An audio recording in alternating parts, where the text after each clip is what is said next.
નમસ્કાર વિદ્યાર્થી મિત્રો, કેમ છો બધા બાળકો?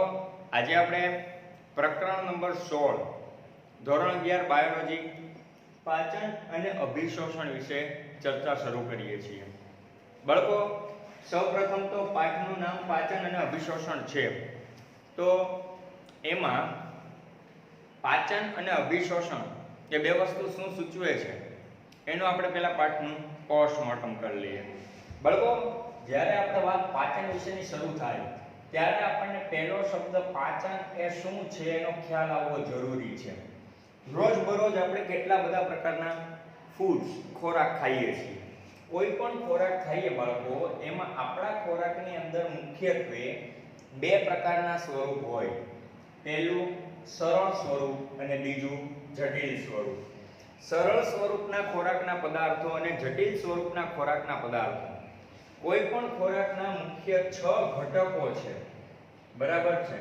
એ 6 ઘટકોમાં પહેલું આવે છે કાર્બોદિત, બીજું આવે છે પ્રોટીન, ત્રીજું આવે છે ચરબી, બરાબર? આ 3 ઘટકો જે છે ને બાળકો, એ જટિલ ઘટકો છે. કાર્બોદિત, બીજું ચરબી, ત્રીજું પ્રોટીન. જ્યારે બાળકો વાત આવે ખોરાકના અન્ય 3 ઘટકોની, તો સીધું જ આપણને પાણી, વિટામિન્સ અને ખનિજ ક્ષાર એનો આપણને ખ્યાલ આવે. તો પાણી, વિટામિન અને ખનિજ ક્ષાર જે છે એ સરળ પદાર્થ છે. પાણી, વિટામિન અને ખનિજ ક્ષાર. હવે બાળકો, પ્રશ્ન એ થતો હશે કે સરળ પદાર્થ અને જટિલ પદાર્થ એટલે કેવા? જટિલ પદાર્થ એટલે એવા પદાર્થ જેને પાચન તંત્ર આપણું સીધું એક્સેપ્ટ કરી શકે નહીં. મોટા અણુઓ જેને કહેવાય, મોટા અણુઓને નાના અણુઓમાં જો રૂપાંતરિત કરીએ તો આપણું પાચન તંત્ર એને એક્સેપ્ટ કરે, સ્વીકારે. રેડી? આના ઉપરથી એક સરસ મજાની વ્યાખ્યા થાય છે. શું? કે જટિલ પદાર્થનું સરળ પદાર્થમાં ઉત્સેચકોની હાજરીમાં રૂપાંતરિત કરી શોષી શકાય તેવા પદાર્થમાં ફેરવવાની ક્રિયાને પાચન કહે છે. વ્યાખ્યા ખાસ આપણી ટેક્સ્ટબુકની અંદર આપેલી જ છે, પણ છતાં ડીપમાં જોઈએ તો નોટબુકની અંદર નોટ કરી લેવી.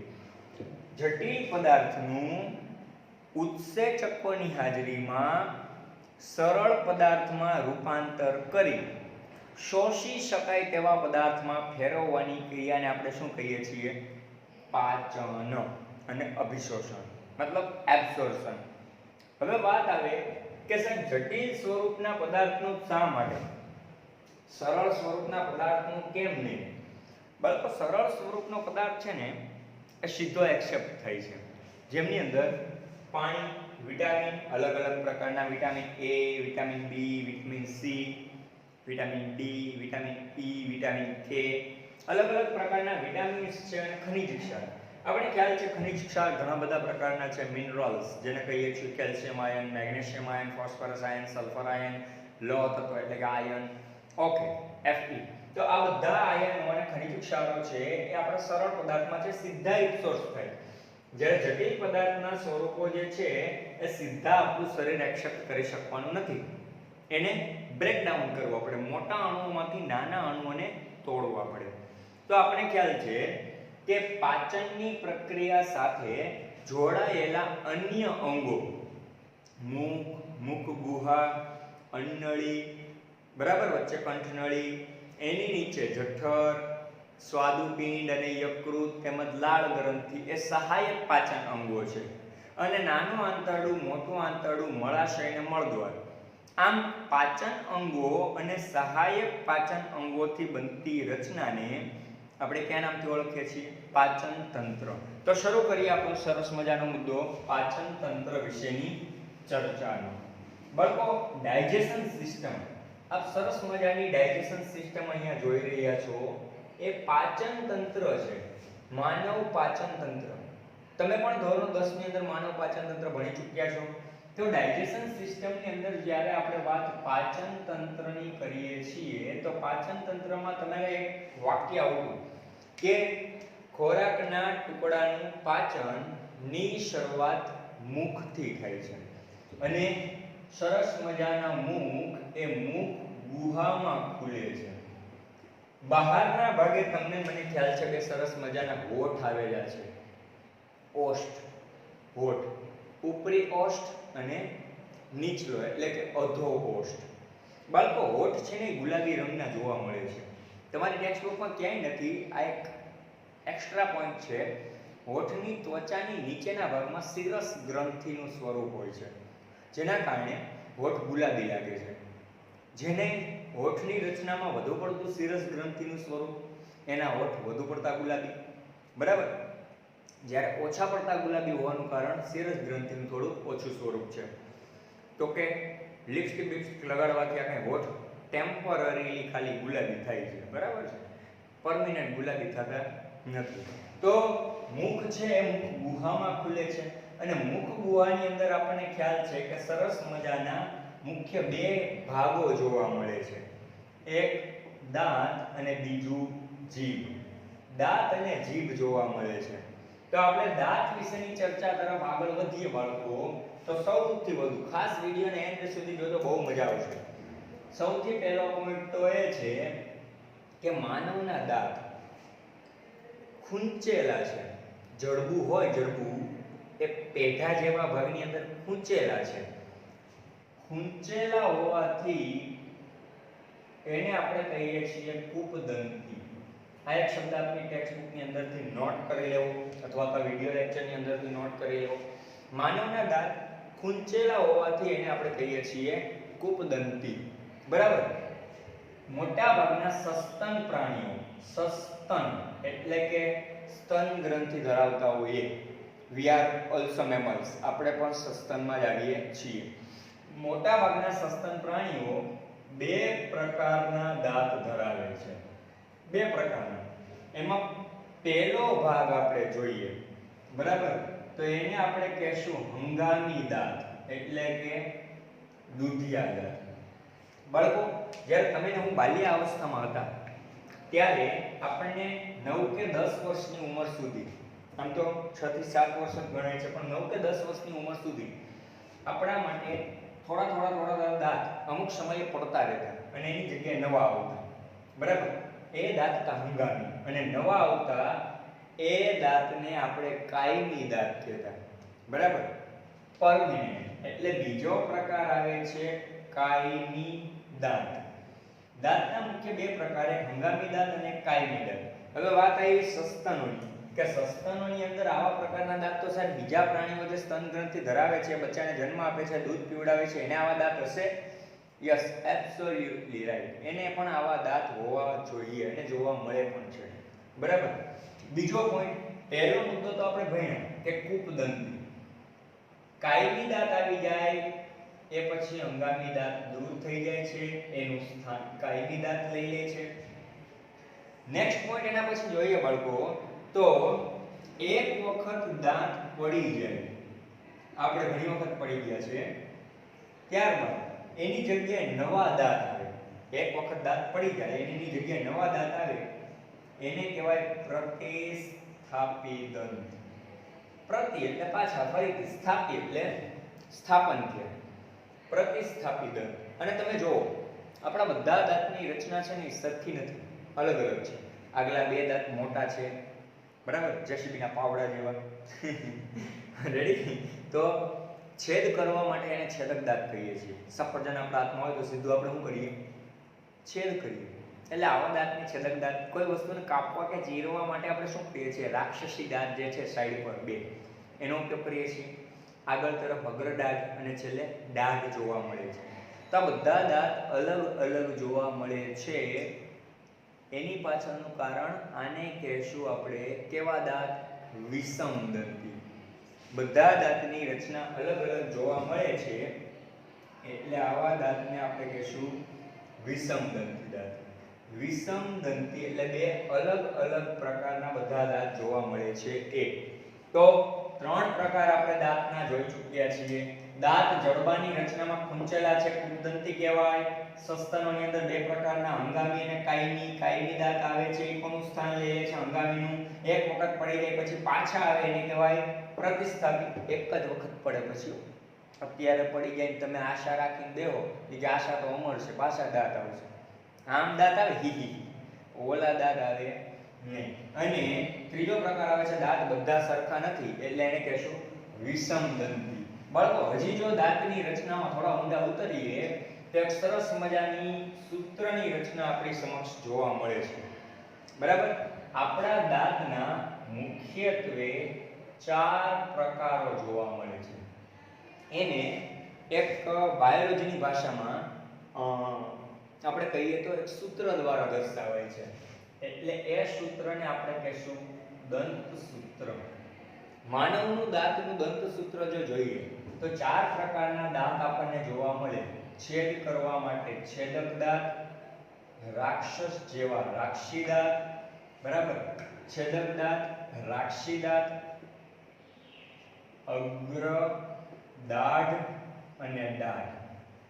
છેદક દાંત છે બાળકો, એના માટેની નિશાની જો જોઈએ તો I છે. રાક્ષી દાંત માટેની નિશાની C છે. અગ્ર દાઢ માટે નિશાની PM અને દાઢ માટે નિશાની M છે. બરાબર, છેદક દાંતને આપણે કહેશું બાળકો incisors.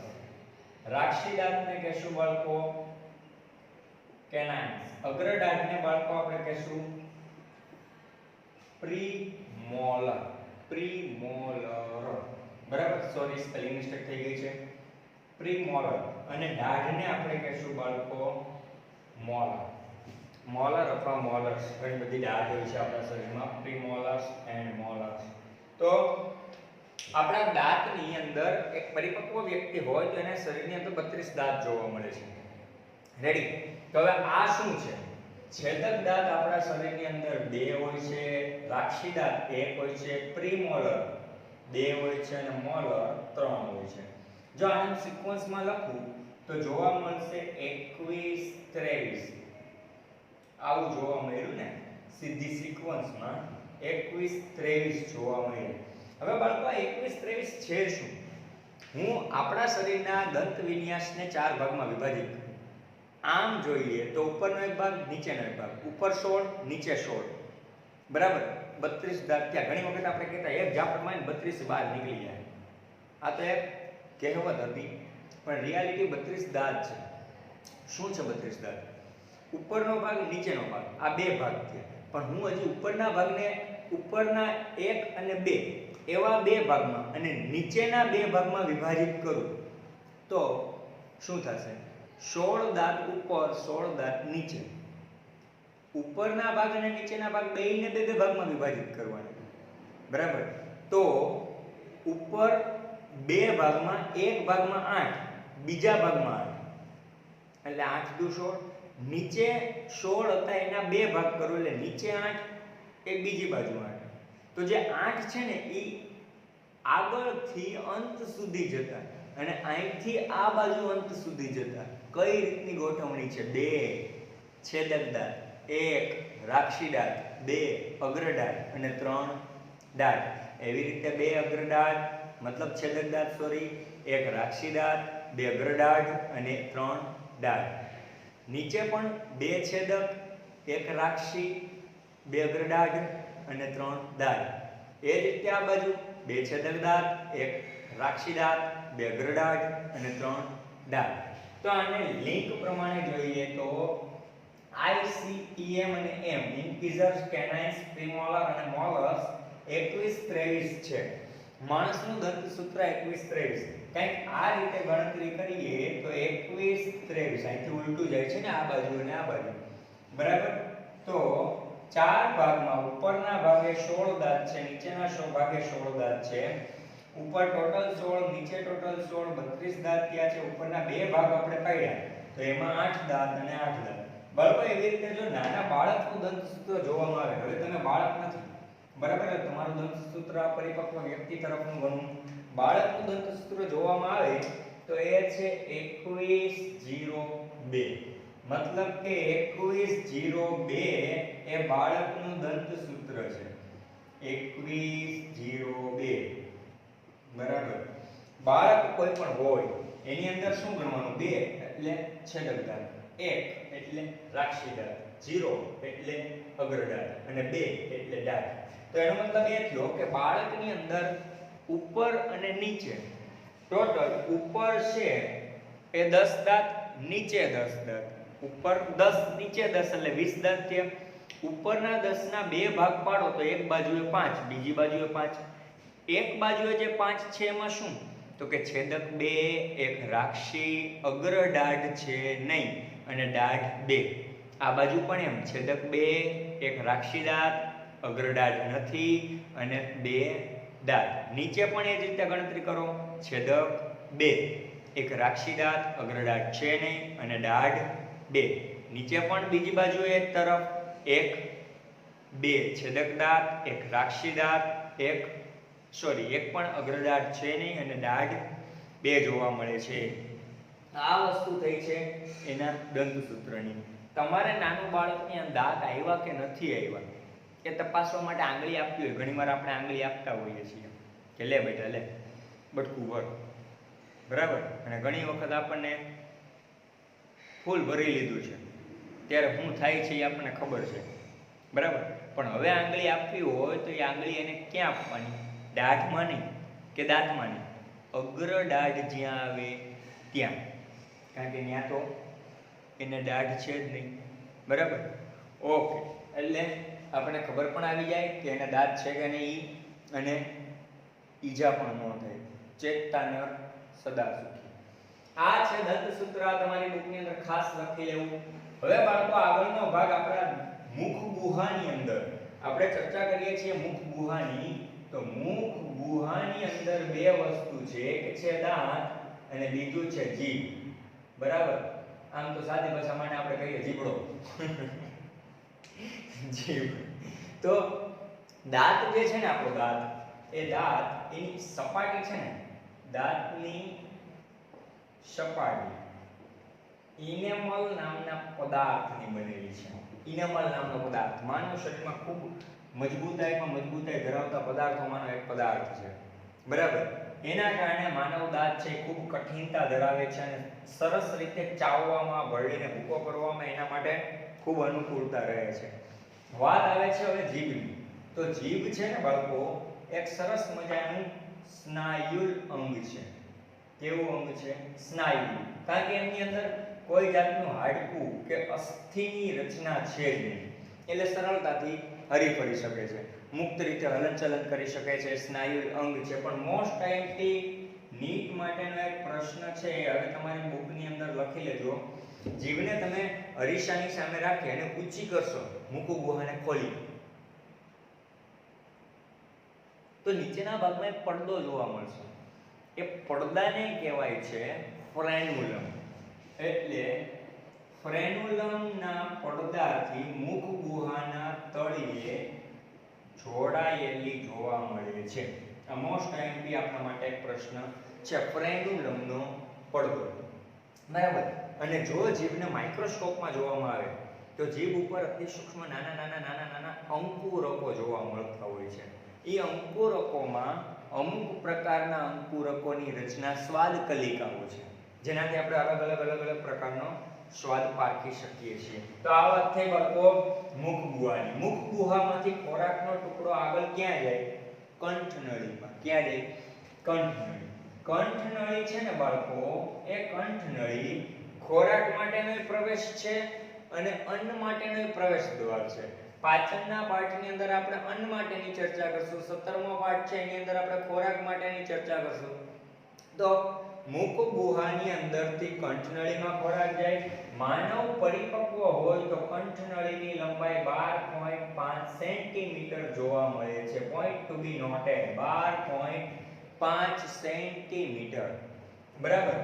એક કંઠનળીની રચના જોઈએ તો કંઠનળી છે એ અન્નનળી અને શ્વાસનળી બંને નળીઓને જોડતી ક્રમિક રચના છે. ખોરાક હોય તો પણ કંઠનળીમાંથી થાય અને હવા હોય તો પણ કંઠનળીમાંથી જાય. તો હવે અહીં ખોરાક જાય છે, બરાબર. તો શ્વાસનળીને બંધ કરવી જરૂરી છે.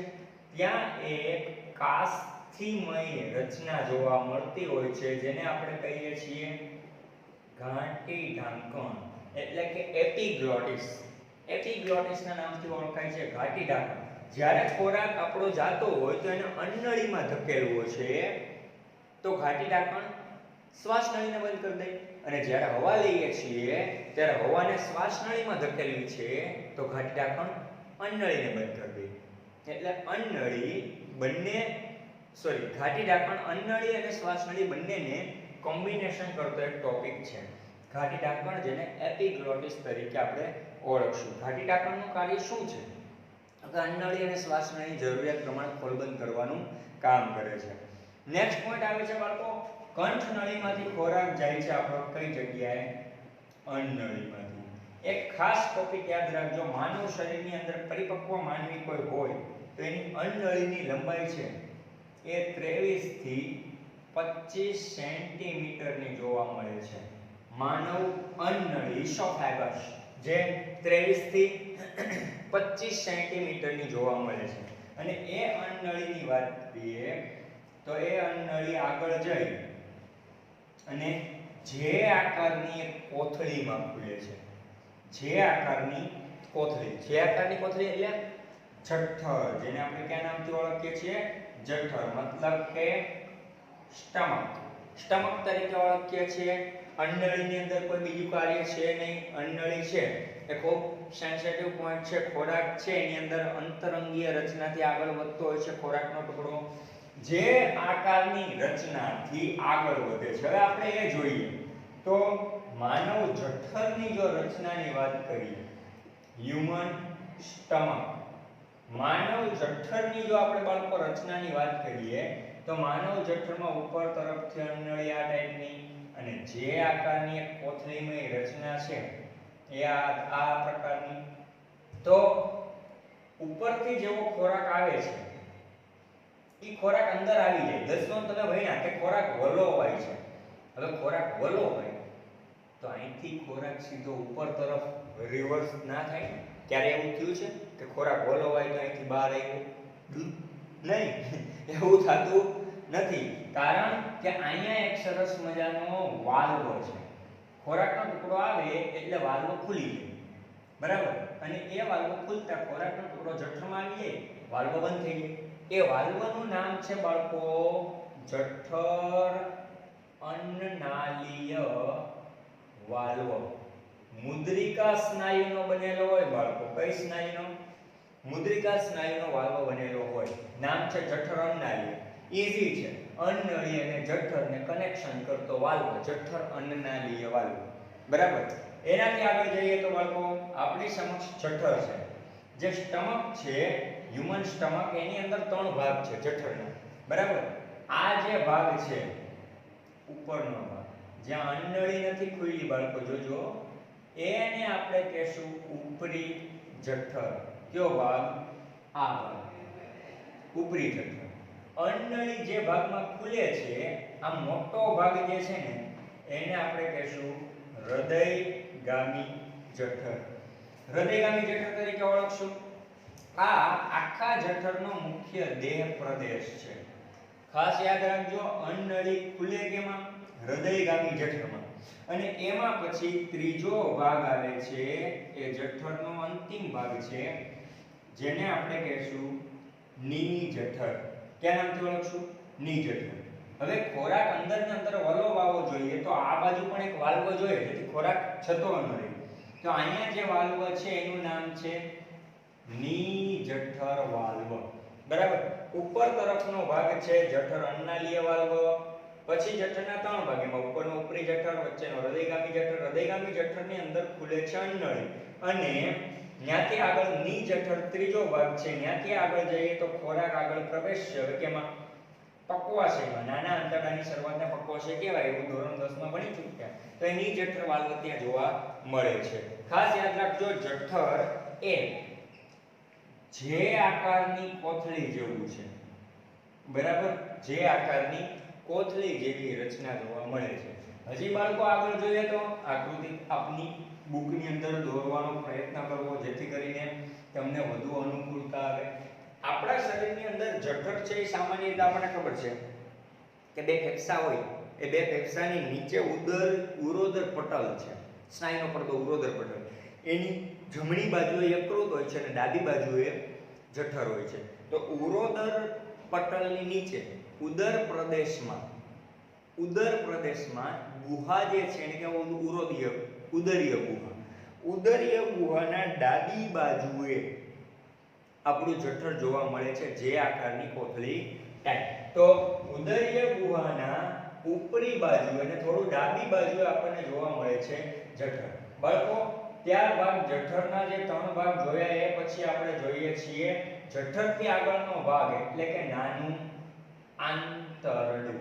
માનવ શરીરમાં નાનું આંતરડું છે એ તમે ધોરણ 10 માં ભણી ગયા. પરિપક્વ વ્યક્તિ હોય તો 6.5 મીટર, જેને સ્મોલ ઇન્ટેસ્ટાઇન કહેશું આપણે, 6.5 મીટરની લંબાઈ ધરાવતું નાનું આંતરડું જોવા મળે છે.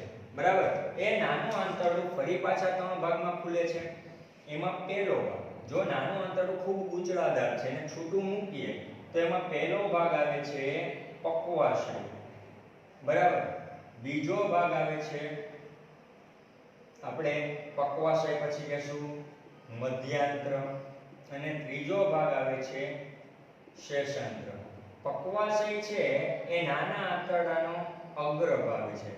મધ્યાંત્ર છે એ નાના આંતરડાનો ગૂંચળામય ભાગ છે, અને શેષાંત્ર છે એ ખૂબ જ ગૂંચળામય ભાગ જોવા મળે છે. તો 3 ભાગ આવ્યા: પક્વાશય, અગ્રભાગ, ત્યારબાદ મધ્ય ભાગ મધ્યાંત્ર, અને ખૂબ ગૂંચળામય ભાગ છે એ શેષાંત્ર છે. શેષાંત્ર આગળ વધે ત્યારે એ ખુલશે મોટા આંતરડામાં, એટલે કે નાના આંતરડા પછી ખોરાક જશે મોટા આંતરડામાં. જો મારા હાથની અંદર કોઈ વ્યક્તિનું આંતરડું આવી જાય, હું શેષાંત્ર વાળો ભાગ જે છે એને છેદ કરીને જોઈશ. અહીંથી છેદ કર્યો તો છેદ કરીને જોતા એની અંદર ખૂબ જ મોટી સંખ્યામાં નાના બ્રશ, આપણે જે સવારે બ્રશ કરીએ, કરો છો, કરતા રહેશો, બ્રશ કરીએ એની ઉપરના ભાગમાં જે બ્રશ ઉપર સપાટી જોવા મળે એવી રચના જોવા મળે છે, જેને આપણે રસાયણપૂરો કહીએ છીએ, બીલી. બરાબર. રસાયણપૂરો જોવા મળે છે. ત્યાંથી આગળ જોશો બાળકો તો શેષાંત્રમાંથી નાના આંતરડાનો શરૂઆતનો ભાગ પક્વાશય, જે જોડાયેલો છે કોની સાથે? જઠર સાથે. નાના આંતરડાનો છેલ્લો ભાગ શેષાંત્ર, જે જોડાયેલો છે કોની સાથે? મોટા આંતરડા સાથે. બરાબર. ત્યાંથી આગળ જાય છે મોટું આંતરડું. બાળકો, આપણા શરીરની અંદર મોટું આંતરડું જોઈએ તો મોટું આંતરડું છે ને એના 3 ભાગ છે. કંઈક નાની રચના આવી કંઈક મોટા આંતરડાની તમે અગાઉના ધોરણોમાં ભણી ચૂક્યા છો. મોટા આંતરડાની કંઈક આવી રચના 10મા ધોરણમાં ભણી ચૂક્યા છો. હવે તો આપણે આની અંદર ભણવાનું છે. વચ્ચે નાનું આંતરડું ફિક્સ બેસેલું છે અને મોટું આંતરડું છે ને 3 ભાગ છે. બરાબર. આ પહેલો ભાગ, જેને આપણે નામ આપશું બાળકો અંધાત્ર. આ વચ્ચેનો ભાગ, બરાબર, ગળીઓ વાળો ભાગ, જેને આપણે નામ આપશું બાળકો કોલોન. અહીંયાથી લઈને અહીંયા સુધીનું નામ છે કોલોન. અને નીચેનો એક કોથળી જેવો ભાગ છે એને આપણે કહીશું બાળકો મળાશય, જેમાં સ્ટૂલ, મળનો સંગ્રહ થાય છે. બરાબર. તો નાના આંતરડા પછી મોટા આંતરડાના 3 ભાગ: અંધાત્ર, કોલોન અને મળાશય. બરાબર. અંધાત્ર પાસેથી એમાંથી એક નાની એવી દોરી જેવી રચના નીકળે. એ રચનાને આપણે કહીશું બાળકો આંત્રપુચ્છ.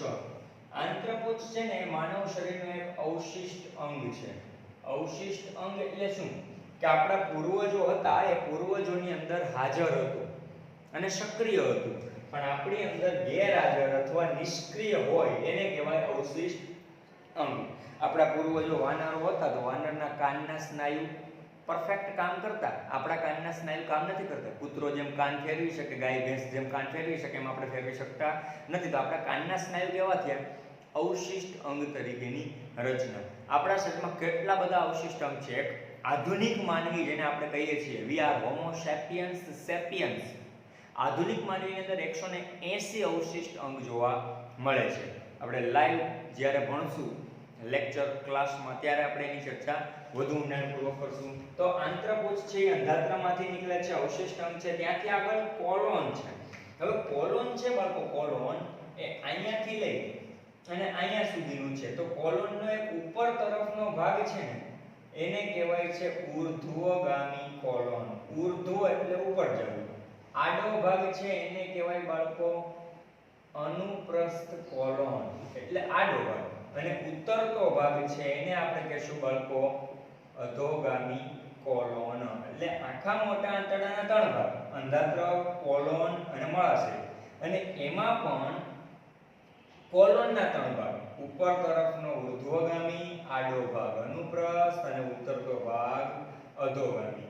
ત્યાંથી આગળ ખોરાક જાય છે બાળકો મળાશયમાં, બરાબર. અને મળાશય એટલે મોટા આંતરડાનો ત્રીજો ભાગ, અને ન્યા જે વાલ્વ છે એને આપણે કહીશું ગુદાદ્વાર. ગુદાદ્વાર એટલે મળદ્વાર.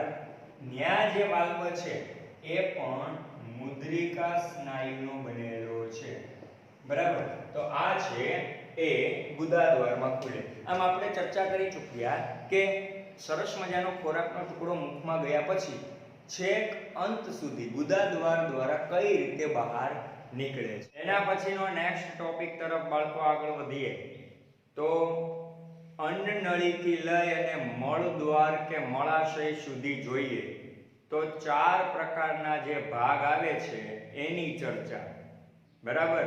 હવે આપણે કોન્સેપ્ટ ક્લિયર કરીએ પહેલા લેક્ચરની શરૂઆતમાં આપણો એક મેઇન સેન્ટેન્સ, આપણું મહત્વનું એવરીવેર ઇઝ બોલો biology. Everywhere is biology. Okay બાળકો, તો પહેલો મુદ્દો એ જોઈએ કે માનવનું જે પાચન તંત્ર છે, પાચન તંત્રથી લઈ અને જઠર, અન્નનળીથી લઈ જઠર, જઠર પછી પક્વાશય, પક્વાશય પછી નાનું આંતરડું, નાના આંતરડા પછી મોટું આંતરડું, અને મળાશય સુધીનો જો ભાગ જોઈએ, દાખલા તરીકે એમાંથી કોઈ પણ જગ્યા જોઈએ તો જે નલિકાની રચના છે એ નલિકાનો આડો છેદ કરો. કોઈ પણ નળી છે બાળકો એનો આડો છેદ, આડા છેદને આપણે બાયોલોજીની અંદર કહેશું બાળકો અનુપ્રસ્થ છેદ. અનુપ્રસ્થ છેદ એટલે આડછેદ, અને આયામ છેદ એટલે ઊભો છેદ. રેડી બાળકો? તો આ એક નલિકા છે દાખલા તરીકે, અને આનો હું આડછેદ કરું તો એ કેવા આકારની દેખાય? સર્કલ. મતલબ કે એનો આકાર એક સર્કલ છે, ગોળ છે. એની ચર્ચા પ્રમાણે જો જોઈએ તો આપણી નલિકામય રચના જે છે એમાં અન્નનળીથી લઈ અને પાચન માર્ગ પૂર્ણ થાય ક્યાં થાય છે તો મળાશય, મળદ્વાર. મળાશય કે મળદ્વાર સુધીની રચના જોઈએ તો જે વર્તુળ આકારનો આડછેદ આપણને એમની અંદર જોવા મળે છે એના ટોટલ 4 સ્તર જોવા મળે છે. કેટલા સ્તર? 4 સ્તર. એ પ્રમાણેની સરસ મજાની આકૃતિને આપણે જોઈએ તો સાઈડમાં તો દર્શાવેલી છે, પણ અહીંયા પણ જોઈએ 4 સ્તર જે જોવા મળે છે એ 4 સ્તરમાં પ્રથમ સ્તર, દ્વિતીય સ્તર, તૃતીય અને ચતુર્થ, એટલે અંદરનું ચોથું સ્તરને જો જોઈએ તો ચોથું સ્તર કંઈક આ પ્રકારનું આપણે જોઈ લઈએ, બરાબર. 4 સ્તરને બહારથી અંદર તરફ જતા ક્રમમાં યાદ રાખીએ તો પહેલું સ્તર આવે બાળકો લસી સ્તર. કયું? યાદ રાખજો ખાસ, આપણે જે અન્નનળીથી લઈ અને પાચન માર્ગ પૂર્ણ થાય ત્યાં સુધી કોઈ પણ ભાગને આડો છેદ કરીએ અને જે ગોળાકાર દેખાય એને માઇક્રોસ્કોપમાં જોઈએ છીએ. પહેલું આવે છે બાળકો લસી સ્તર. સેકન્ડ વન પોઈન્ટ આવે છે મસલ્સ લેયર એટલે કે સ્નાયુ તંત્ર અથવા તો સ્નાયુ સ્તર. ત્રીજું સ્તર આવે છે બાળકો, એને આપણે કહેશું અધઃ શ્લેષ્મ સ્તર, અને ચોથા નંબરનું સ્તર આવે એને આપણે કહેશું બાળકો શ્લેષ્મ સ્તર. તો તમારે એક વસ્તુ ફાઇનલી કન્ફર્મેશન માટે એક વસ્તુ લખી લેવી છે.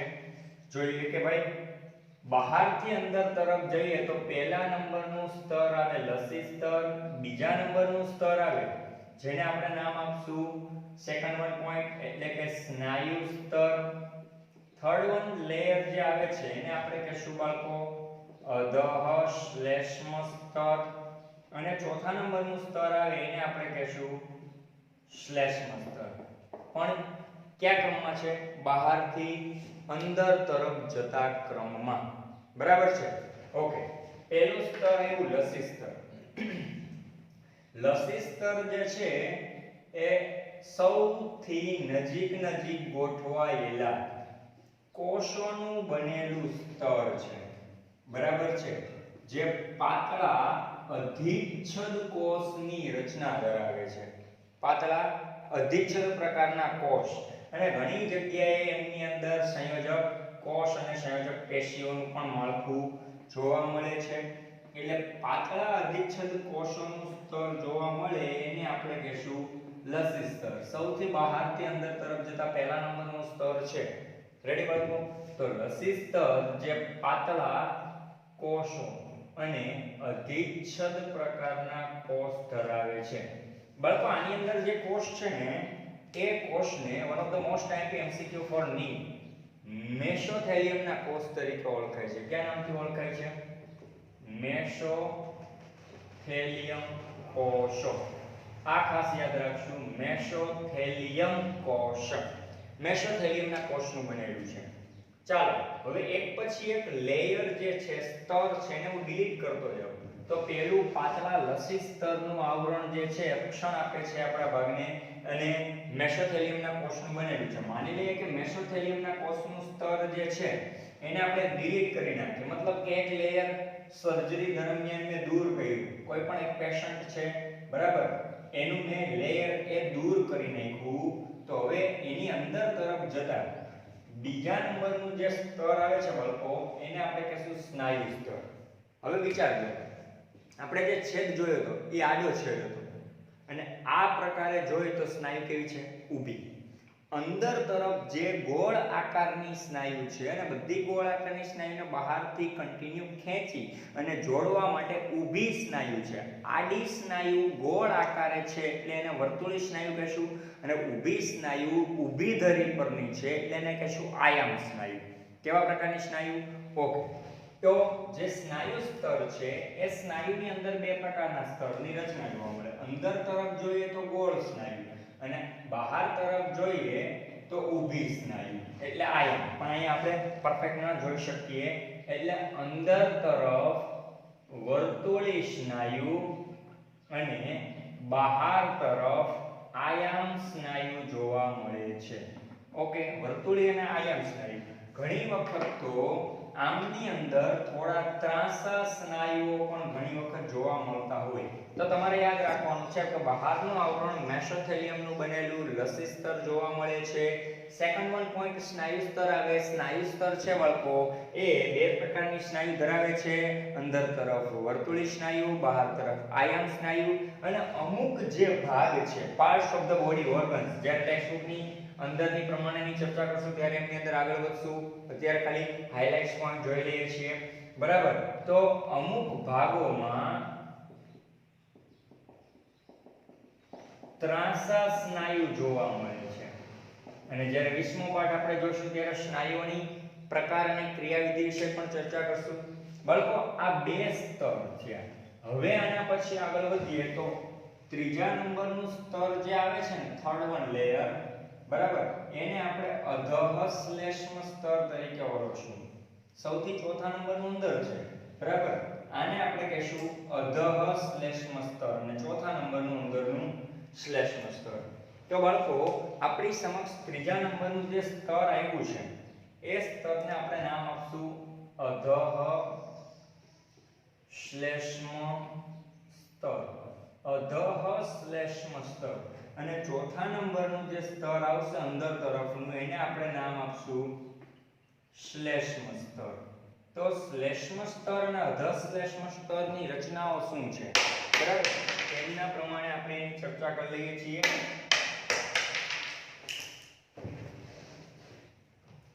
સોરી ફોર ડિસ્ટર્બન્સ બાળકો.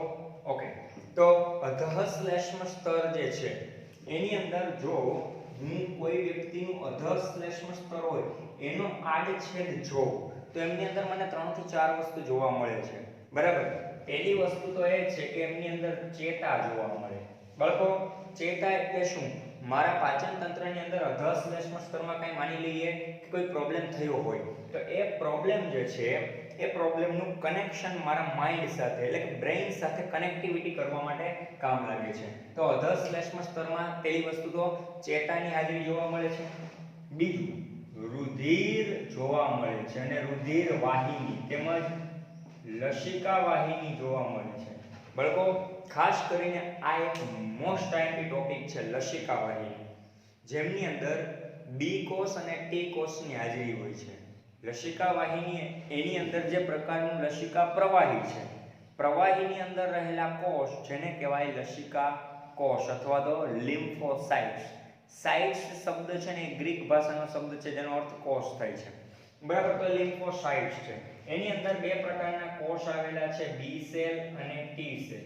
આ બંને કોષ છે ને બાળકો, એ આપણા શરીરની સામે રોગ સામે લડવાનું કામ કરે છે. બરાબર. પણ વધુ માહિતી આપણે જ્યારે 18મો યુનિટ શીખશું ત્યારે એમના વિશેની ચર્ચા ઊંડાણપૂર્વક આગળ વધારશું.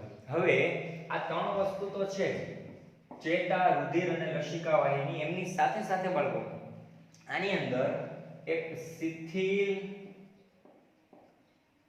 સંયોજક પેશી જોવા મળે છે. બાળકો, સંયોજક પેશી, સંયોજક એટલે કનેક્ટિવિટી ધરાવતી, કનેક્શન ધરાવતી પેશી. એક પેશીનું બીજી પેશી સાથે અથવા એક સ્તરનું બીજા સ્તર સાથે કનેક્શન જોડવું હોય તો એના સમય અનુસંધાને શિથિલ સંયોજક પેશીની સૌથી વધુ હાજરી જરૂરી છે. બરાબર. હા, જો કે આની અંદર આવા સ્તરની અંદર કોઈ પ્રકારની ગ્રંથિઓની હાજરી હોતી નથી. પણ એક અપવાદ જોઈએ તો આપણા શરીરનું જે પક્વાશય છે, પક્વાશય એટલે તો કે નાના આંતરડાની શરૂઆતનો ભાગ. આ જે પક્વાશય હતું, પક્વાશયમાં અમુક પ્રકારની ગ્રંથિ જોઈ શકાય છે. તો આ એક ખાસ મુદ્દો આપની નોટબુકની અંદર નોટ કરી લેવો. પક્વાશય એક અપવાદ છે જેના અધશ્લેષ્મ સ્તરમાં આ પ્રકારની રચના જોવા મળે છે. ચોથા નંબરનું સ્તર જે આવે બાળકો, એ છે શ્લેષ્મ સ્તર, સૌથી અંદરનું સ્તર. એટલે શ્લેષ્મ સ્તરમાં પહેલો જ મુદ્દો લખી શકું કે સૌથી અંદરનું જે સ્તર છે એને આપણે કયા નામથી ઓળખશું? શ્લેષ્મ સ્તર. તો સૌથી અંદરનું સ્તર એટલે શ્લેષ્મ સ્તર છે. પહેલા નંબરનું સ્તર આપણે જોયું એ કયું હતું? લસિત સ્તર. બીજા નંબરનું જોયું સ્નાયુ સ્તર. ત્રીજા નંબરનું જોયું અધશ્લેષ્મ સ્તર અને ચોથા નંબરનું શ્લેષ્મ સ્તર. તો ચોથા નંબરનું જે શ્લેષ્મ સ્તર છે બાળકો, એ શ્લેષ્મ સ્તર બહારથી અંદર તરફ જતા ક્રમશઃ ફોર્થ લેયર એટલે કે ચોથા નંબરનું સૌથી અંદરનું સ્તર છે. સૌથી અંદરનું સ્તર હોવાની સાથે સાથે એની અંદર એક અનિયમિત ગળીની રચના છે. કેવી છે? અનિયમિત ગળીની રચનાવાળું સ્તર છે. આપણે અંદરનું સ્તર કંઈક આ ટાઈપનું ડ્રો કરેલું હતું. બરાબર. આકૃતિમાં સ્પષ્ટ આપણે દર્શાવેલું છે. અંદરની રચના અનિયમિત ગળીવાળી રચના છે બાળકો. અને એ સ્તર જ્યારે અન્નનળીથી લઈને આંતરડા સુધી પહોંચે ત્યાં સુધી તો અનિયમિત ગળી, પણ આંતરડાની અંદર જાય એમાં રસાંકુરો તરીકે ઓળખાતી નાની નાની નાની નાની આંગળી જેવા પ્રવર્ધ નીકળે. માની લે કે કોઈ વ્યક્તિનું નાનું આંતરડું મારા હાથમાં આવી જાય અને હું એનો છેદ કરી નાખું, તો નાના આંતરડાના છેદ કરતા એ નાના આંતરડાની આંતરિક રચનામાં મને કેવી રચના જોવા મળશે? એ છેદ કરતા મને એમની ઉપર અતિ સૂક્ષ્મ પ્રકારના રસાંકુરો, આંગળી જેવા પ્રવર્ધો નીકળેલા જોવા મળશે. એટલે કહી શકાય કે નાના આંતરડાનું જે અંદરનું ચોથું સ્તર છે એ નાના આંતરડામાં શ્લેષ્મ સ્તર છે એ આ બધી રચના તો ધરાવે જ છે, અનિયમિત ગળી, પણ સાથે સાથે ત્યાં ઉપસેલા પ્રવર્ધોમય રચના ધરાવે છે જેને રસાંકુરો કહે છે. બરાબર. હવે બાળકો એમાંથી એક રસાંકુરને હું ઝૂમ કરીને જો, હજી એમાંથી એક રસાંકુર, તો એ રસાંકુર છે એ રસાયણકુરો ઉપરની જે રચના છે, માની લે કે આ રસાયણકુર છે, આ એક રસાયણકુરોની રચનાઓ આપણે ડ્રો કરેલી છે, બરાબર. આ રસાયણકુરો જે છે એ રસાયણકુરોની ઉપરના ભાગની ઉપર એક સપાટીમય રચના જોવા મળે છે, બ્રશ જેવી. સવારના ઉઠીને આપણે બ્રશ કરીએ છીએ જે ડેઈલી કન્ટિન્યુ, એ બ્રશ જેવી જે રચના જોવા મળે છે એ રસાયણકુરો ઉપરના જે નાના નાના પ્રવર્ધમય સપાટી તરીકે ઓળખાતા જે પ્રવર્ધો છે, બરાબર, બ્રશની સપાટી જેવા ભાગ, સૂક્ષ્મમાં સૂક્ષ્મ, એને આપણે કહીશું સૂક્ષ્મ પ્રવર્ધો. ક્યાં નામથી ઓળખશું બાળકો? તો રસાયણકુરો કહે છે. અને એના પછી આપણે એક મુદ્દો ટાંકશું એની અંદર કે રસાયણકુરો ઉપર જોવા મળતા બ્રશની સપાટી જેવા, રસાયણકુરો ઉપર જોવા મળતા બ્રશની સપાટી જેવા જે સૂક્ષ્મ પ્રવર્ધો જોવા મળે તેને આપણે ક્યાં નામથી ઓળખવું? તો કે ભાઈ સૂક્ષ્મ પ્રવર્ધો. સૂક્ષ્મ પ્રવર્ધો તરીકે ઓળખાય છે. અને આ રસાયણકુરો અને સૂક્ષ્મ પ્રવર્ધો ધીરે ધીરે શોષણની જે સપાટી છે, પાચન તંત્રમાંથી આપણા શરીર દરમિયાન જે પાચનની ક્રિયા થાય છે, ખોરાકના ટુકડાઓ આગળ વધે છે, રસાયણકુરો આ રીતે છે, બરાબર, એ શોષણ કરતા રહે છે. શરીરના જે ભાગો છે એને જરૂરી ભાગોનું, મહત્વના ખોરાકના ઘટકોનું શોષણ કરી અને અંદર આગળ ધકેલે છે રુધિર વાહિનીમાં, ત્રીજા નંબરના સ્તરમાં. ચોથા નંબરમાંથી સ્તરમાંથી જાય ત્રીજા નંબરમાં. ત્રીજા નંબરમાં શું હતું બાળકો? રુધિર વાહિની. આપણે જોયું તો અધર શ્લેષ્મ સ્તરમાં રુધિર અને રુધિર વાહિની. તો ત્યાંથી શોષાય અને સીધો જ ખોરાક છે કેમાં ભળે છે? રુધિરમાં, બરાબર. હવે વાત આગળ વધારીએ. જે રસાયણકુરો છે એમાં મોટી લસિકા વાહિનીઓ જોવા મળે છે અને અંદરના ભાગમાં કેશિકાઓનું જાળું હોય છે. સાથે સાથે ગોબલેટ કોષ હોય છે. એ ગોબલેટ કોષ છે ને બાળકો, એ શ્લેષ્મનો સ્ત્રાવ કરે છે, જેના કારણે અંદરનો ભાગ ચિકાશમય તૈયાર થાય છે. તો આ અંદરનો જે ભાગ છે, બરાબર, એમની અંદરના ભાગની અંદર ખૂબ એટલે ખૂબ ચિકાશમય મ્યુકસ, ચિકાશમય રચના હોય છે.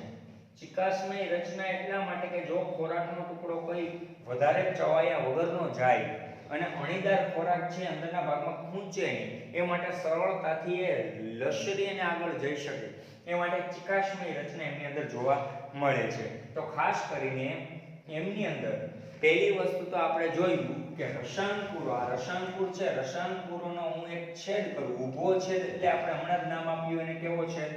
આયામ છે. એમની અંદરના ભાગે આ જે છે રચના એને કહેવાય છે લસિકા વાહિની. લસિકા વાહિનીનું નામથી ઓળખાય છે બાળકો. અને એ લસિકા વાહિનીની આસપાસના ભાગમાં જોઈએ તો જે બ્લુ શાઇનિંગ રચના જોવા મળે છે એને આપણે કહીશું રુધિર કેશિકાનું જાળું, બરાબર. અને એ રુધિર કેશિકા જાળ એની અંદર જોવા મળે છે લસિકા વાહિની. લસિકા વાહિની જે છે ને બાળકો, એની અંદર હોય છે લસિકા પ્રવાહી. લસિકા પ્રવાહીની અંદર હોય છે લસિકા કોષ. લસિકા કોષોના કેટલા પ્રકાર છે બાળકો? બી અને એક ટી. બી કોષ અને એક ટી કોષ. આ બંને કોષ છે ને બાળકો, આપણી સમક્ષ રોગ સામે લડવાની ક્ષમતા, એટલે કે રોગ પ્રતિકારકતા, ઇમ્યુનિટી સિસ્ટમ આપણી વધારે છે. ખોરાક અહીંથી ટુકડાઓ આગળ વધે છે, આપણે આ ભાગની ચર્ચા કરીએ, ટુકડાઓ આગળ વધે છે, ત્યાંથી શોષાય તો સીધા કેમાં જાય છે? રસાયણકુરોમાં. રસાયણકુરોમાં કેવી રચના હોય છે? તો કે લસિકા વાહિની, જેને આપણે લેક્ટિઅલ્સ ના નામથી પણ ઓળખીએ છીએ. આ શબ્દ આપણી બુકમાં નોટ કરી લેવો. હવે જ્યાં ખોરાક આવે છે, એ ખોરાકની સાથે વાયરસ, બેક્ટેરિયા, ફૂગ, પ્રજીવ કે કૃમિ આવે અને જે આપણા શરીર માટે નુકસાનદાયક હોય, બરાબર, તો એ ખોરાકની સાથે આવેલા આવા બાહ્ય ઘટકો જે આપણા શરીરને નુકસાન આપે છે એનો ન્યા બી અને ટી કોષ શું કરી નાખશે? નાશ કરી નાખશે. એટલે ખોરાક છે એ ત્યાંથી શુદ્ધ થઈ અને આગળ વધશે અને છેલ્લે જશે રુધિરમાં. તો ત્યાંથી પણ આપણને નો પ્રોબ્લેમ, એમાં ટેન્શન નથી, કોઈ ચિંતાજનક વસ્તુ નથી. બીજું આવ્યું બાળકો એમની અંદર ગોબલેટ કોષ. ગોબલેટ કોષ છે ને, એ ગોબલેટ કોષો, આ પ્રકારના ગોબલેટ કોષો છે ને આપણી અંદર, એ શ્લેષ્મનો સ્ત્રાવ કરે છે. શેનો સ્ત્રાવ કરે છે? શ્લેષ્મનો. અને શ્લેષ્મ છે ને બાળકો, એ ચિકાસવાળું હોય છે. ચિકાસવાળું હોવાથી આની આંતરિક રચના જો જોઈએ તો ખૂબ ચીકણી હોય છે, જેથી ખોરાકના ટુકડાઓ છે એ સરળતાથી એની અંદર આગળ વધી શકે અને બિનજરૂરી ખોરાક આગળ નીકળશે. જરૂરી ખોરાક ત્યાંથી શું થશે? એબ્સોર્બ્સ એટલે કે શોષણ પામશે. બાળકો આ આપણે જોયું રસાયણ પૂર્વની રચના, પરંતુ રસાયણ પૂર્વની નીચે પ્રકારે જોઈએ તો સરસ મજાની શું હોય છે? રુધિર વાહિની. રુધિર વાહિની રસાયણ પૂર્વની રચના છે, એમાં શોષાય છે. આ બધું રુધિરમાં ભળશે. હવે રુધિરમાં વહ્યા પછી ઈ આગળ વધશે, રુધિરની સાથે વહન પામશે. પણ બાળકો એ પ્રમાણે જોઈએ તો મહત્વનું એ છે કે રસાયણ પૂર્વની આંતરિક રચનામાં ઘણીવાર એકબીજાની સાથે ખાડો એટલે કે ગર્ત જોવા મળે. જે ગર્ત જોવા મળે એને આપણે કહીએ છીએ લીબર કુહનની ગુહા. મોસ્ટ એમ્પી ટોપિક છે આપણા માટે.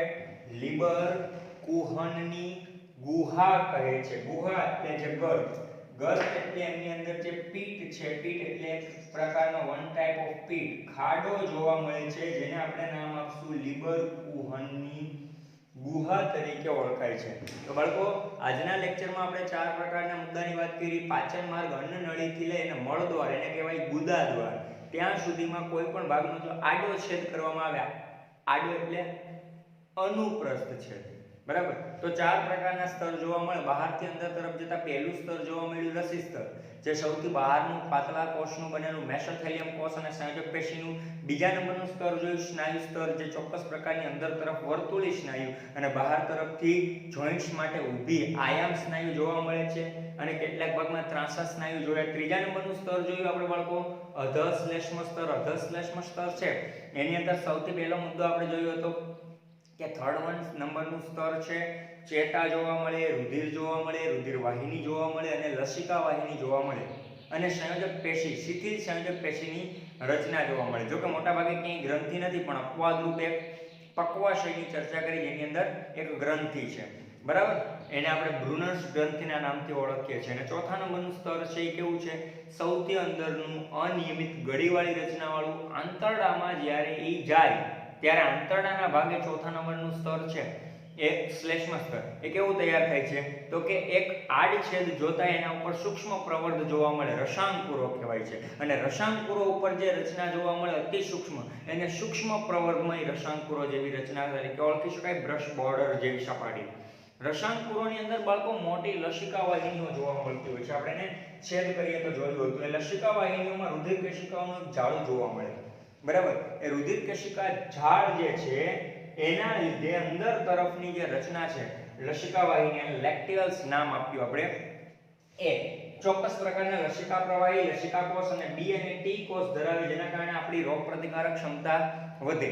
એ કઈ રીતે છે એ તો તમારે ધોરણ 12 ની અંદર આવે છે. પણ જ્યાં રસાયણકુરોની રચનાઓ જોઈએ એની વચ્ચે જો કોઈ ખાડો જોવા મળે તો એને આપણે કહીએ છીએ લીબર કુહનની ગુહા. બાળકો અહીંયા તમારી પાચન તંત્રની ટોપિકની ચર્ચા પૂર્ણ થાય છે.